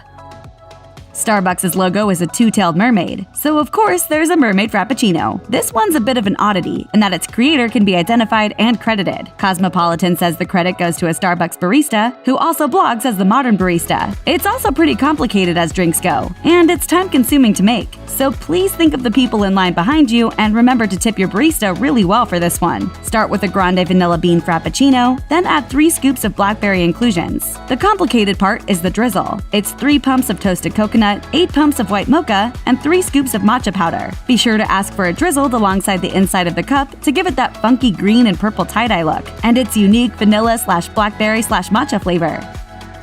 Pumpkin spice lattes are a sure sign summer is over and autumn is looming. They're everywhere for a few months, so they can be a bit of a love or hate thing. Even if you love them, you've probably gotten to the point where you just need to mix it up a little. So how about asking for the secret iced caramel pumpkin macchiato? Cosmopolitan says it's actually surprisingly easy to make. Just order an iced caramel macchiato and replace the vanilla syrup with pumpkin spice syrup. If that's not enough pumpkin flavor, ask for a sprinkling of pumpkin spice too. Easy, delicious, and very Instagrammable. It's a win all around. around. Just remember that you can only order this one when Starbucks has their pumpkin spice latte ingredients on hand. Love Harry Potter? Next time you want to do something special for yourself or the fan in your life, just head to Starbucks for a drink plucked right from the novels. According to The Independent, there's no official word on just what butterbeer tastes like, but you can guess. For a butterbeer latte, order a whole milk steamer with 2 shots of espresso. Then add 3 shots each of cinnamon dolce syrup and toffee nut syrup, 2 shots of caramel syrup, then whipped cream and caramel crumbs on top to finish off this high-calorie, high-sugar treat. There's a butterbeer frappuccino too. Just start with a grande cream frappuccino, then add 3 pumps each of caramel syrup and toffee nut syrup. Feel free to add some cinnamon dolce syrup too. There's no wrong way to make a fictional drink. If they can do it, why not us? According to Mission Chocolate, Mexican hot chocolate is a tradition dating back around 4,000 years to the Aztecs and the Maya. It's a little different today than it once was. The modern version that's often made for special holidays is a sort of spicy, frothy drinking chocolate made with ground cacao, sugar, cinnamon, and sometimes chili. Cosmopolitan reports that you can absolutely order it from Starbucks. Start with the hot chocolate, but ask for soy milk and no water. Add 2 pumps each of both mocha syrup and white mocha syrup for a venti, then 4 pumps of cinnamon dolce syrup. Don't forget to ask for some cinnamon powder in the milk while it's being steamed. The beauty of this one is that it's the perfect drink not just for the holidays, but for any chilly night, especially when you're sick and tired of more traditional wintertime flavors. One of the best things about being a kid was all the fun cereals with chocolate and marshmallows that didn't actually taste like marshmallows, and all kinds of shapes that definitely weren't flakes. If you were a fan of Cinnamon Toast Crunch in particular, then there's a secret menu item you have to order next time you head to Starbucks. The radio station 97ZOK says the key is to start with a white mocha frappuccino and ask if your barista can add both cinnamon dolce syrup and hazelnut syrup. Request 2 pumps of each if you're getting a venti. Then ask the barista to blend cinnamon sugar into the drink, then top it with whipped cream and another sprinkle of that same cinnamon sugar. We're not responsible if you suddenly have the urge to spend all day watching cartoons after drinking this delicious frap. Not a Cinnamon Toast Crunch fan, but still looking for some cereal nostalgia? Next time you head to Starbucks and you're in need of a little escape from the realities of the grown-up world, order up a Fruity Pebbles Frappuccino. Make drinks as you'll need to start with a strawberries and cream Frappuccino, then ask your barista to add 1 pump of classic syrup, 1 pump of raspberry syrup, 2.5 pumps vanilla syrup, and a dash of orange mango juice. Don't forget to ask them to top the whole thing with whipped cream, because you absolutely deserve it. Just don't let Barney steal it away from you. Redditors say it's sometimes called liquid cocaine and sometimes it's called white lightning. Whatever you call it, it's going to deliver a serious burst of caffeine. Don't say you haven't been warned. There are a few different ways baristas say they've made this one. The most basic way is to request 4 shots of espresso over ice with a few shots of white mocha. A few others suggest topping it with whipped cream or adding a few more espresso shots. Others add there's actually a precedent for the drink and say that it's based on a Vietnamese drink called Cafe Shuada. It's super easy to make the traditional way, as Nespresso says it's just some super strong coffee over ice with a burst of sweetness from condensed milk. Cadbury cream eggs are delicious. The only bad thing about them is that you can only get them at certain times of the year, and stockpiling them never, ever works. They're great plain, in ice cream, wrapped in a roulade, baked into shortbread, and in Frappuccino form. The bonus to this one is that you can order it any time of the year. You're not actually going to be using any Cadbury cream eggs, just recreating that oh-so-distinctive flavor. According to The Telegraph, it's pretty easy too. Just start with a Java chip Frappuccino, then ask your barista to add a few shots of espresso, a scoop of vanilla bean powder, and a few pumps of both vanilla syrup and caramel syrup. It's chocolatey, it's sweet, and it's got that unmistakable vanilla caramel flavor. It's especially handy around November, when Cadbury cream egg season seems ages away. If you're in the mood for something that's hot, flavorful, and sweeter than you typically expect a cup of Earl Grey to be, The Telegraph suggests ordering a tea-based secret menu item called London Fog. Start with an Earl Grey misto, which comes with steamed milk, then add 2 pumps of vanilla syrup. That's it. Once you try this, you'll never opt for sugar in your tea ever again. Best of all, you can also use different kinds of syrup. The Telegraph suggests using 2 pumps of caramel, which might make tea a legitimate choice for even the biggest coffee drinker. Starbucks has a staggering menu, so it can be hard to pick a drink. Options from hot to cold, sugary, creamy, caffeinated and non-caffeinated, and names with dragon in them.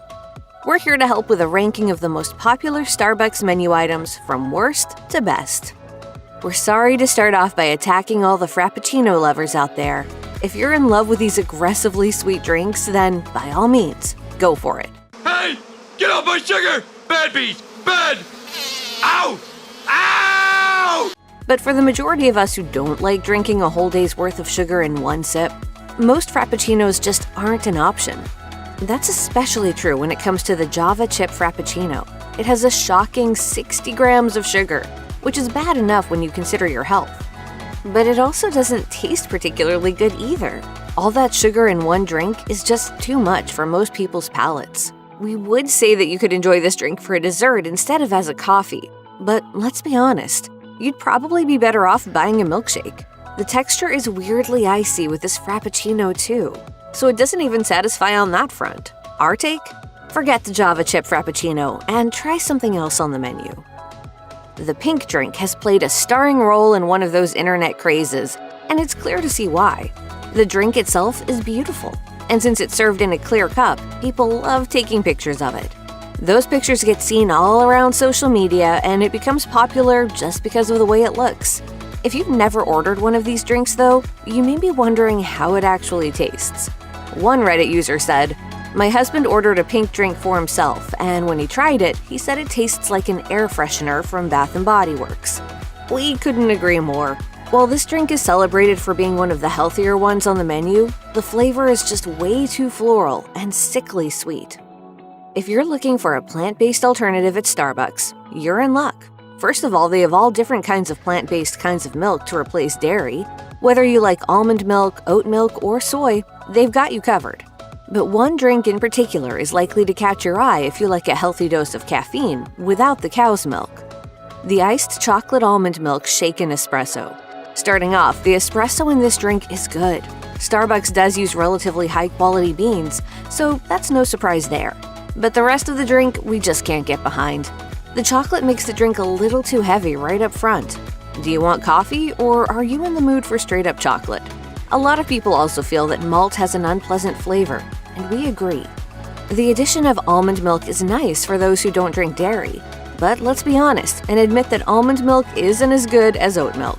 The iced chocolate almond milk shaken espresso may not be the worst menu item, but like a bouquet of withering flowers, we found it to be pretty lackluster. The caramel macchiato may be a popular drink from time to time, but if we're being completely real, it's not good. The main problem with this coffee drink is the incredibly sweet syrup. It's hard to believe how sweet it is. Unless you specify otherwise, Starbucks baristas will use a lot of this syrup too. You can leave it out entirely, but what's the point of ordering it then? The syrup is kind of the star of the show. One thing we do like about this drink, though, is the way the coffee and the milk mix together at the bottom of your cup. It creates a pretty visual contrast and allows you to taste different flavors of the drink separately. Starbucks offers a ton of different breakfast sandwich options. These are perfect for when you want to grab coffee on your way to work, but you didn't get the chance to grab breakfast either. When you're presented with so many options first thing in the morning, however, it can be difficult to choose what you want to eat. Of course, it might occur to you to eat something that's on the healthier side, which is why you may be attracted to the spinach, feta, and egg white wrap. Does it sound good? Definitely. Is it good? Your dog might think so. This is one of the driest fast food meals we've ever had. The wrap isn't flexible at all, breaking easily under the slightest pressure. Meanwhile, the spinach is lackluster and the feta is just kind of sad. Sure, if you need something to eat on the go at the last minute and you want something fairly healthy, this may be an okay option. Just don't expect it to taste very good. We don't want to be too mean to the birthday cake pop from Starbucks. Is it cute? Yes. Does it make our hearts melt a little when we see this tiny bite of cake on a stick? Of course. But would we order it for ourselves? Definitely not. Apart from its look, this pop isn't that interesting. The white cake inside is usually dry, and it's hard to tell how long it's been sitting out, waiting for someone to order it. The frosting on top is basically just a ton of sugar, and it shouldn't surprise you that the sprinkles on the outside do nothing for the flavor. We understand why someone would buy this treat. If you're going through the drive-thru with your child and they want something small to snack on, this is a great choice. Since it's such a plain flavor, most kids probably won't mind it. If you're looking for something that's just as colorful as the pink drink but offers a somewhat more interesting flavor profile, you may want to opt for the dragon drink. If you're wondering whether you should order this one instead of the pink drink, we say yes. Its mango flavor makes it a lot more appealing, and the color is even slightly prettier too. At the end of the day, though, it's still not a drink we recommend. This drink is pretty simple. So simple, in fact, that it's something that you can easily make at home. It may not look exactly how it will when you buy it at Starbucks, but it'll be a lot cheaper and you'll have more control over the ingredients. Overall, it doesn't taste amazing. It's light and refreshing, but the fact that the dragon drink is mixed with coconut milk makes it less so. Unless you just want something to take a pretty picture of, we'd suggest you pass on this stunner too. While we don't have anything particularly bad to say about Starbucks chai tea latte, it's still not something we would order. And that's because at Starbucks, you're not going to be getting the best quality tea you can find. So why pay a premium price when you can get better tea elsewhere? The flavor isn't that intense. If you don't sweeten it, it may taste like you're drinking flavored water. That's especially true if you opt for non-dairy milk. Basically, there's nothing special that's happening here. If you're really craving a chai tea latte, then by all means, order this drink. You probably won't be disappointed. If you're going to get the cinnamon dolce latte at any point in the year, we'd recommend you get it in the winter. First of all, it's served warm, so it's sure to get you feeling nice and cozy. Plus, the cinnamon in it adds a comforting element that you won't get from every drink on the menu. It starts with Starbucks' famous espresso, which is definitely a good place to begin if you like a healthy dose of caffeine in your coffee drink. However, we don't love everything about the cinnamon dolce latte. Most notably, we're not fans of the sweetened whipped cream that comes on top. When you first taste it, it's pretty amazing. Once you've had 2 or 3 sips, though, it starts to wear on you. And while you can ask for the drink without whipped cream, that takes away most of what makes it special. Whipped cream, cherries, and Nuts? One thing we absolutely love about Starbucks is that you can always find something healthy to eat. If you're interested in meals that are on the healthier end of the spectrum, you're probably going to be attracted to the chickpea bites and avocado protein box. This is a meal you can grab on the go when you get your afternoon coffee. You'll get the chickpea bites, but it also comes with some mixed veggies and nuts and an avocado spread that adds a lot of flavor. Our problem is that the serving size isn't that big. In fact, it's really more of a large snack than a real lunch. If you just want something small, go for it. But if you're looking for a lunch that will really fill you up, you may be better off with a sandwich or a wrap instead. If you don't want that intense dose of caffeine and would prefer something lighter in the hotter months, then you may look into trying the iced guava black tea. It's cold, it's refreshing, and it still has enough caffeine to get your day off to the best start.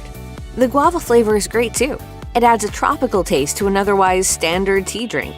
However, when it comes to the level of sweetness in this drink, they could take it down a notch. It's amazing for the first several sips, but by the time you get to the bottom of your cup, you may feel like you're in sugar overload. If you want a similar situation without all the sugar, you can opt for plain iced black tea instead. While it doesn't have guava flavoring in it, you can still get it slightly sweetened. It's even good if you leave it totally unsweetened. Starbucks offers a lot of options for its iced tea drinkers. A lot of the sandwiches you'll find at Starbucks are lackluster at best. They seem like they're just frozen sandwiches that have been microwaved. That being said, that doesn't mean that there aren't any sandwiches on the menu that you'll enjoy. One you may want to try is the turkey and pesto panini. It comes with thick-cut slices of turkey on a ciabatta roll, which is a great combination. The basil pesto and dry roasted peppers add a lot of flavor, and once you get the cheese pull from the slightly melted provolone cheese, you know you're getting to the good stuff. Despite the pesto sauce, however, it's still kind of dry. We think it would taste better if it had a nice spicy sauce for a little added kick. Luckily for you, Starbucks offers little packets of sriracha sauce if you're dying for that spice too. If you like your sandwiches on the plainer side though, you may find that this lunchtime treat is already sufficient for your snacking needs. You may think that it's impossible to get something super light and refreshing at Starbucks while still getting the caffeine you crave. Let's face it, just because the weather is toasty outside doesn't mean you don't still need a little spring to your step. That's where the Very Berry Hibiscus Lemonade Refresher comes in. We love this drink because it would be hard to find something that's this refreshing at any fast food place. Plus, it's a beautiful pink color, and it's dotted with blackberries in the drink that complete the look. The best part? It features 45 milligrams of caffeine per 16-ounce serving. That means you're getting a decent dose of the stuff, which can help get your day off to an amazing start. Our only warning here? It doesn't feel or taste like you're drinking something that's caffeinated, so you may be surprised at how much energy you have when you drink this up.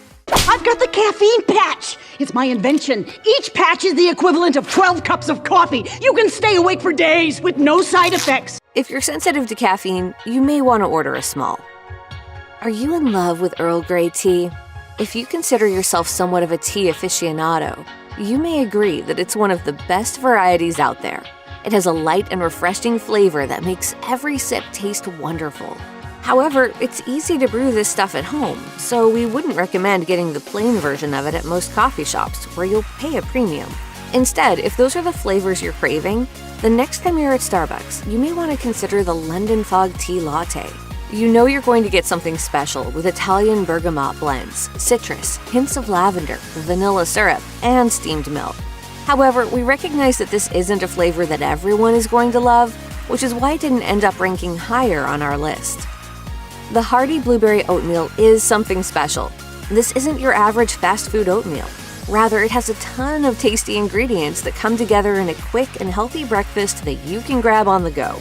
It all starts with the whole grain steel-cut oats. Next come the blueberries, as in real blueberries that add not just sweetness, but also a touch of tartness as well. This really livens up the whole dish. The dried fruit and nut mixture adds some crunch and texture to the equation, and the drizzle of agave on top completes the meal.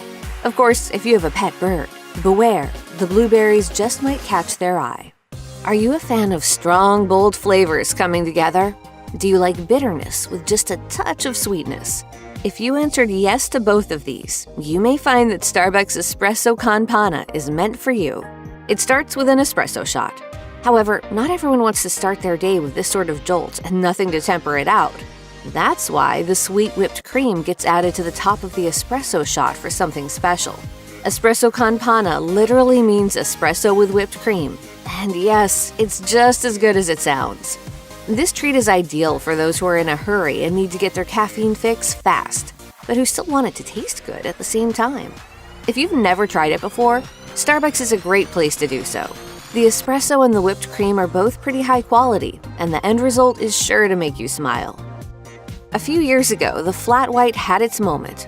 That flat white craze may have died out, but that doesn't mean it's not still one of the best items on the Starbucks menu. This is a simple drink, so don't expect anything that's too out of the ordinary. It starts with ristretto shots of espresso.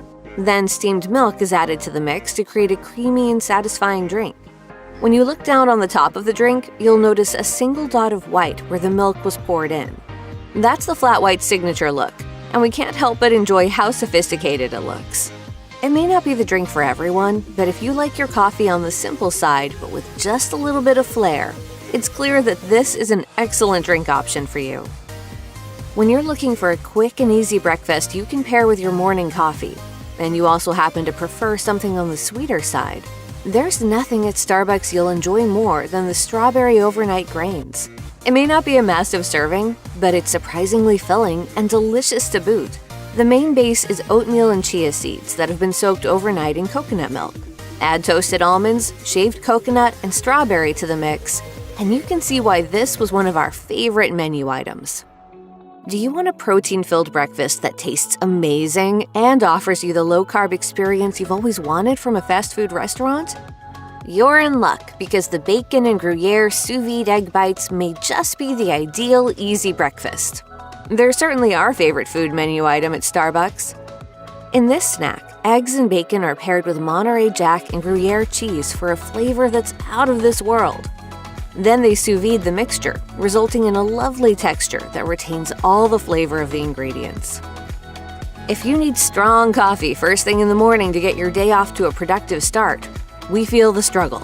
During those times, you need a drink like the Nitro Cold Brew you'll find at Starbucks. This soft citrus flavor with these deep syrupy sweet notes that happens naturally in the cold brew recipe.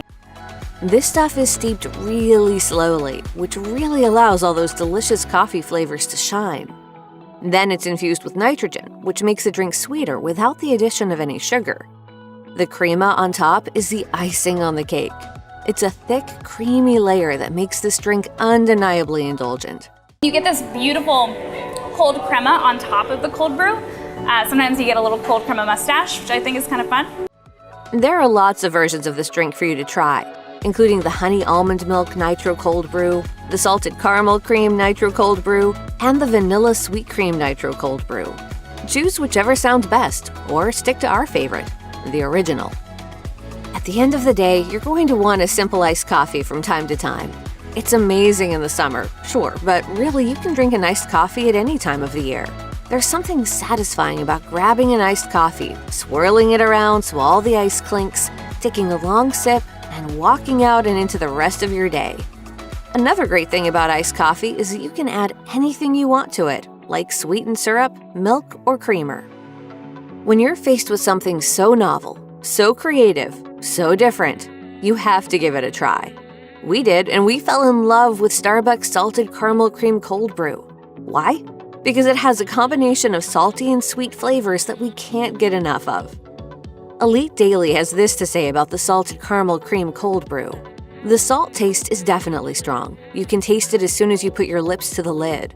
I'm a big fan of salty-sweet combos in anything, food or drink, and that's definitely a good way to describe this particular drink. We agree, a lot of salted products have an imperceptible amount of salt in them, but not this one. You can really taste how the competing flavors bounce off each other, offering a unique coffee drinking experience you can't get just anywhere. This is definitely a drink you need to try if you haven't already. Given the pumpkin spice hysteria we witness every fall, it's not surprising the pumpkin spice latte is Starbucks' most popular seasonal release. There are some surprising things you might not know about the drink, though, some of which you might wish you never heard. Let's pull the lid off this fall-flavored treat. When the world fell head over heels in love with Starbucks pumpkin spice latte over a decade ago, there was not a single teaspoon of real pumpkin to be found in the concoction. But in 2014, thanks in part to controversial blogger Vani Hari, aka the Food Babe, who brought this piece of scandalous information front and center, consumers took issue. This revelation shouldn't have been too surprising, considering that what we acknowledge as pumpkin-flavored is typically just a mixture of spices. But still, the pressure was on to get some actual pumpkin into the pumpkin spice latte. But does real pumpkin puree mixed with coffee even work? In 2015, Starbucks proved that it does when they revamped the latte's recipe and added real pumpkin. Since its inception in 2003, the coffee drink had never undergone a formula change, but today their pumpkin spice sauce includes pumpkin puree. Granted, it comes after sugar and condensed skim milk on the ingredient list, but hey, it's real pumpkin nonetheless. We are all looking at this and thinking, I don't know why, but I simply have to drink that. Along with the fact that it contained no real pumpkin, blogger Vani Hari also took issue with other ingredients used to make the PSL, most notably Caramel Color 4. The Food Babe made the claim that this additive was, quote, made with ammonia and considered a carcinogen, with 2 doses of the stuff going into every cup. With the news of this toxic ingredient being used in their PSLs, the Food Babe army was up in arms. But was this claim baseless? According to Snopes, the popular rumor debunking site, Caramel Color 4 is a common food additive, and the FDA considers it safe. However, safe as it may be, when Starbucks added real pumpkin to the PSL in 2015, they also removed the caramel coloring from the formula. Now that we're slurping up PSLs containing real-life pumpkin and 0 caramel coloring, it's basically like drinking raw kale juice, right? Sorry to be the bearer of bad news, but nope. Registered dietitian Jessica Cording told Yahoo Health, adding pumpkin puree to these products does not elevate them to health food status. She notes that the inclusion of the ingredient may provide a small amount of vitamins A and C along with some fiber, but also stresses that the benefits are negligible. Thanks to the sugar content of these types of coffee drinks, it's hard to consider them anything but dessert. Consider this: a tall pumpkin spice latte made with 2% milk and topped with whipped cream contains a whopping 39 grams of sugar, 11 grams of fat, and 300 calories. Need some context? The American Heart Association recommends limiting your daily added sugar intake to 25 grams for women and 36 grams for men. So with one 12-ounce drink, you've consumed more than your share for the day. Maybe it's a good thing the PSL is only available for a few months of the year. What is it about the Starbucks pumpkin spice latte that makes us weak in the knees? For that answer, we need to look to the brain. According to NBC News health and nutrition editor Madeline Fernstrom, there are 3 reasons we can't quit the PSL. First of all, fat plus sugar scientifically equals bliss. Fernstrom says that the combination of fat and sugar basically do a dance on our taste buds and cause flavors to be more intense, particularly the nutmeg, clove, and cinnamon. Add in a hefty dose of salt, or as Fernstrom calls it, nature's most powerful food enhancer, and those flavors are amped up even more. The bottom line is simple. People love tasty drinks, and taste is number 1 on why people choose foods. I'm going downstairs to get a coffee. You want anything? Pumpkin spice, please. Great.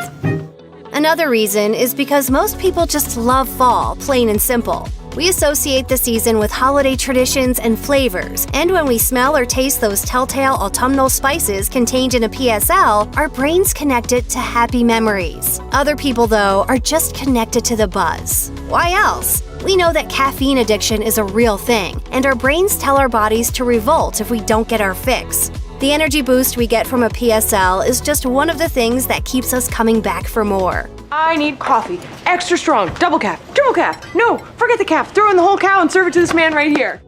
It's hard to imagine that ardent fans could ever choose another pumpkin-flavored coffee over their beloved Starbucks PSL, but it happens more often than you might think when put to the test against competitors' lattes. Cosmopolitan conducted a blind taste test using pumpkin spice lattes from Dunkin' Donuts, Starbucks, and McDonald's, and the results will come as a shock. Overwhelmingly, Starbucks ranked dead last, with tasters noting its similarities to a candle. According to one taster, imagine taking a pumpkin spice candle, melting the wax into a liquid, and then mixing said liquid with warm milk. That is what drinking the Starbs PSL tasted like to me. Not here for it. The winner? McDonald's, by a landslide. In a similar test conducted by the Las Vegas Review-Journal, tasters routinely chose lattes that weren't Starbucks, with even 7-Eleven besting the apparent frontrunner in one case. One taster remarked upon the reveal, "I think I'm surprised by the Starbucks because I don't know, I thought it would be better. Ouch."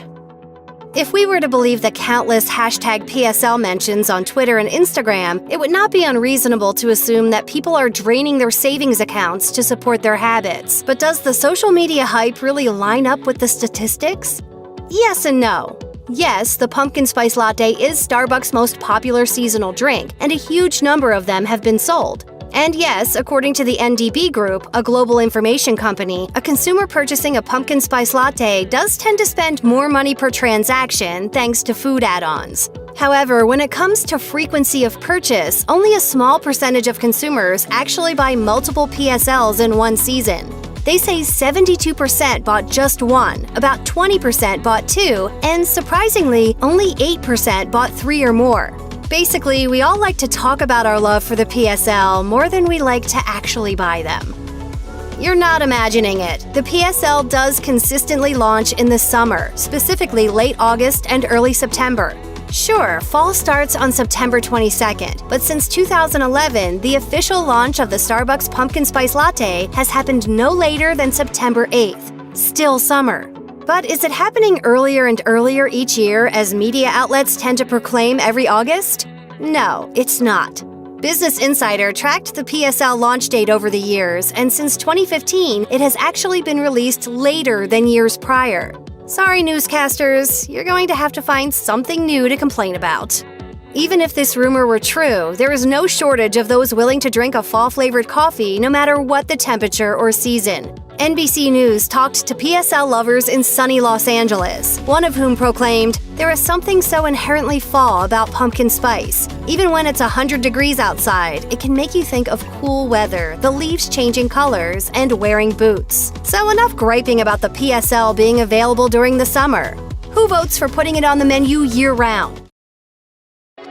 Have you ever stopped to think about why Starbucks misspells your name so often? There's a fair amount of chatter about this out there on the interwebs, and from conspiracy theories to barista confessions, we've got all the explanations. Surprisingly, there are a lot of them.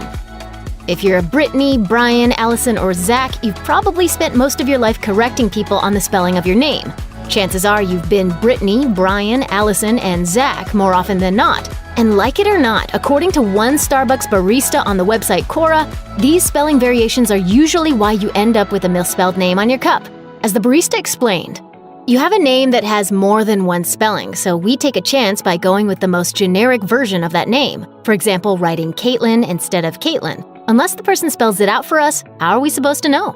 The Starbucks employee also offered some words of advice for those people sensitive to spelling mix-ups when it comes to their precious monikers, writing, "If it really, really matters to you to have your name spelt correctly, just spell it out for your barista, or say no thanks when they ask for a name." The employee also asked that customers not be condescending when it comes to telling Starbucks baristas their names. Mistakes are always going to happen, but you don't have to be a jerk about it. Do you mean Jacqueline? Okay, so that's how it's gonna be. Here's something you hopefully already know. Starbucks is not the library. You shouldn't go to the coffee shop expecting a quiet, serene haven in which you can finally write that screenplay. Even if you don't have a full house of customers having loud conversations, you've still got grinders grinding and steamers steaming. According to more than one Starbucks barista in a Quora thread, the various noises happening at any given time are a big part of the reason why your name might get misspelled. As one commenter wrote, some machines often sound like a small jet engine to employees working behind the counter. Of course, customers don't take this into consideration and oftentimes don't speak loudly or clearly enough when ordering. The former barista explained on Quora, "Usually, if the customer is speaking quietly, I'll ask a customer to repeat themselves once. But beyond that, though, customers get irritated that I can't hear them well, so at that point, I'm likely just to take a guess at the name I'm hearing and hope I'm right." Remember, project, enunciate, and slow down. I'll have a tall cap, triple shot, half calf. Small scrap, nibble slap, half. Just like having a common name with many spelling variations, if you have a hard-to-spell name or an uncommon name, you've likely spent many hours of your life schooling people on the correct way to spell it. Why would that be any different at Starbucks when you tell the barista that your name is Daenerys Stormborn of House Targaryen, first of her name, something dragons? If the person taking your order hasn't heard your name before, there's a good chance it's getting misspelled. As one barista explained, if your name is from a culture the barista is unfamiliar with, they will attempt to spell it phonetically. Again, if your name being spelled correctly is that important to you, you're simply going to need to spend a few more moments of your time spelling it out. Have you ever grabbed your drink off the counter, taken one look at the name, and wondered how the barista could have gotten it so utterly and completely wrong? Your name is Katie, and somehow your cup ended up with Marisol scrawled across it. Before you start chewing out the barista for their lack of listening skills, you'd better ask yourself a very important question. Is that so-called mislabeled cup in your hand even your drink? One barista on Quora explained that grabbing the wrong drink is a common mistake, writing, "People complain, this isn't an extra hot caramel macchiato, and my name is Debbie, but it doesn't say that." Well, Debbie, maybe if you actually read the sticker, you would see that it is very plainly a peppermint mocha for Sue. If there's one lesson to be learned here, it's this. Don't be a Debbie. Unsurprisingly, all these misspelled names generate a lot of buzz across social media. Hashtag Starbucks name fail is a popular hashtag on both Twitter and Instagram, and there are even Tumblr pages dedicated to the topic. But what do all these posts and hashtags really mean to Starbucks? Brandwatch decided to get to the bottom of that in 2017 when they looked at how much free advertising Starbucks has gotten from the misspellings by their baristas. Analyzing Twitter data in the US and UK between June 1st and July 18th, 2017, they found 2,814 mentions of Starbucks that included a reference to the spelling of a name. Taking into consideration that the company has been putting names on cups since March 2012, they calculated that this amounts to another 75,000 mentions.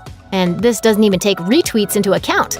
As Brandwatch concluded, if this is all a scheme by Starbucks to get free advertising on social media, it's a very good one indeed. Think megastars are exempt from having their names misspelled on their venti triple skim mochas? Well, think again. Apparently, Reese Witherspoon's barista has never seen Cruel Intentions or Legally Blonde because the actress once ended up with grease on her Starbucks cup, prompting her to post on Twitter. Figuring out my Starbucks name, hashtag it's Reese, not Grease. Even Oprah Winfrey, who has her own cinnamon chai tea latte at Starbucks, has had to spell out her name for baristas. Ofrey, who? Winfrey told People magazine about a surprising experience she had while ordering coffee, saying, "I just went 2 days ago and the woman said, 'Name?' I said, 'Oprah,' and she said, 'How do you spell that?'" The next time your Starbucks barista gets your name wrong, just remind yourself there's someone out there who doesn't even know who Oprah is. For shame. Everyone has heard of Starbucks Frappuccinos. Sure, you've seen those classic dome lids and green straws, or perhaps you drink one or two a week. But what exactly is in this blended beverage? And what else should we know about it? We've got your answers.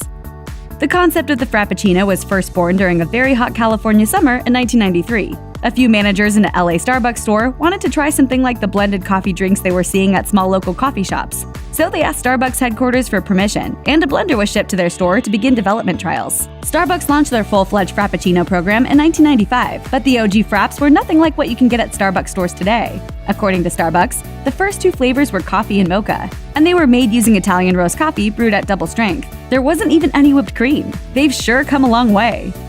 The two main ingredients filling up the cup for your Frappuccino are milk and ice. Getting these two ingredients right is crucial when it comes to getting the Frappuccino to have the right consistency. You'll automatically be getting whole milk in the cup unless you ask for an alternative. If you opt for a milk or milk replacement with less fat, that means your Frappuccino will be less creamy. And part of getting that distinctive Frappuccino consistency has to do with the ice added to these blended concoctions as well, because not adding the right amount can make it too thick and chunky or too thin and runny. It's certainly common sense to know that when you get a drink from a coffee shop that's literally anything else than just drip coffee or an Americano, you're probably going to be getting some serious sugar. When it comes to Starbucks, having a Frappuccino adds an outrageous amount of sugar to your day's intake. So just how much are you consuming? Even the smallest size of caramel Frappuccino, the 12-ounce tall, is packed with 46 grams of sugar, while the 16-ounce grande has 66 grams. Considering the American Health Association recommends that men consume only 36 grams of sugar per day, while women should consume 25 grams, a Frappuccino puts you well over that mark. Really, even in that little 12-ounce cup of caramel Frappuccino, you're getting more sugar than you should consume in an entire day. Is it worth it? Live on air trying the unicorn frap, right? Oh, I wish I was dead. Going through the Starbucks drive-thru doesn't normally take that much time.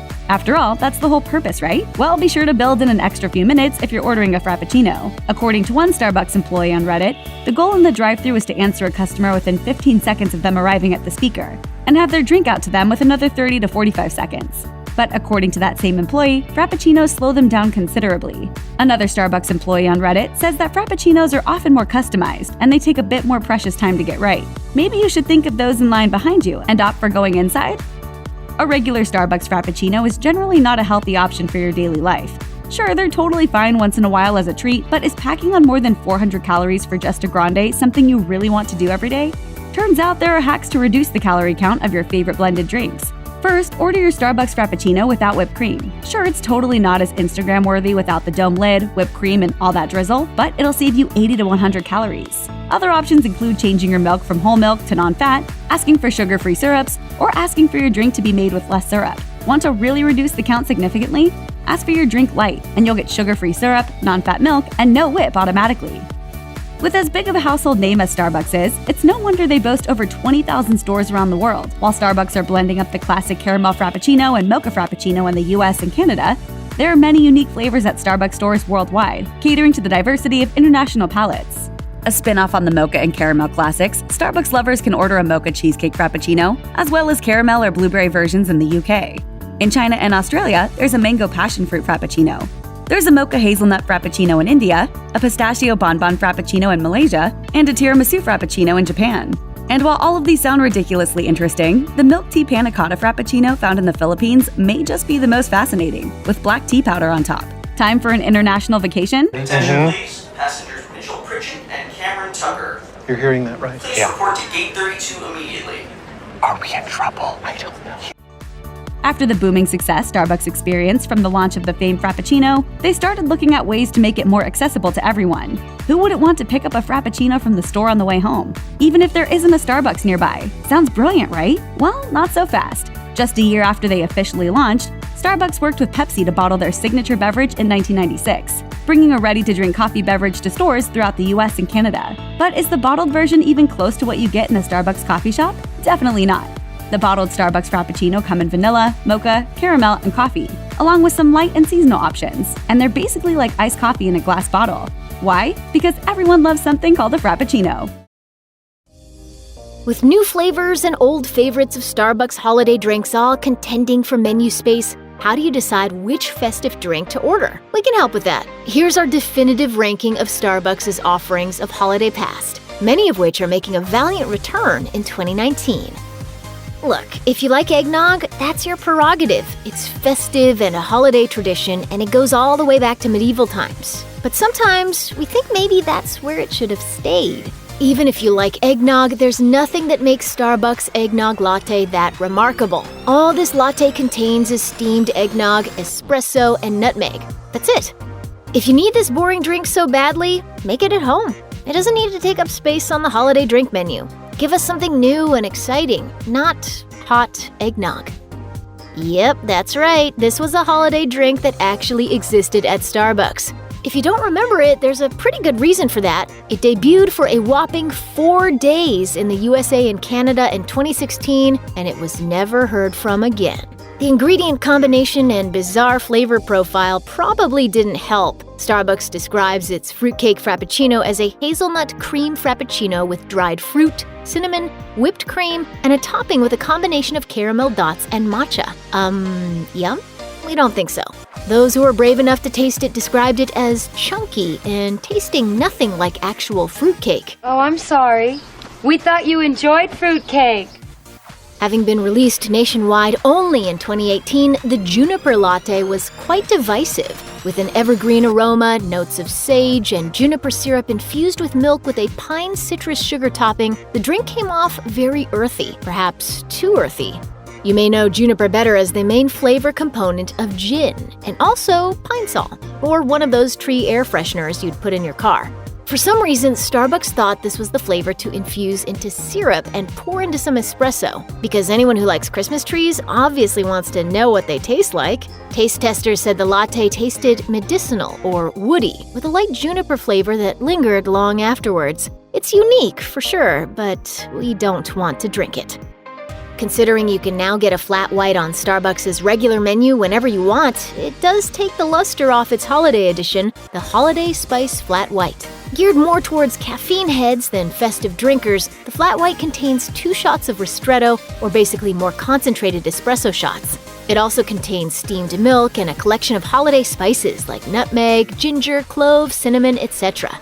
Don't get us wrong, it's quite tasty and a nice pick-me-up in the morning, but it's also nothing to jingle your bells about. If you like sugar, you'll love the toasted white chocolate mocha from Starbucks. It's like candy in a cup. Or with the candied cranberry sugar on top, maybe it's more like candy on top of a cup.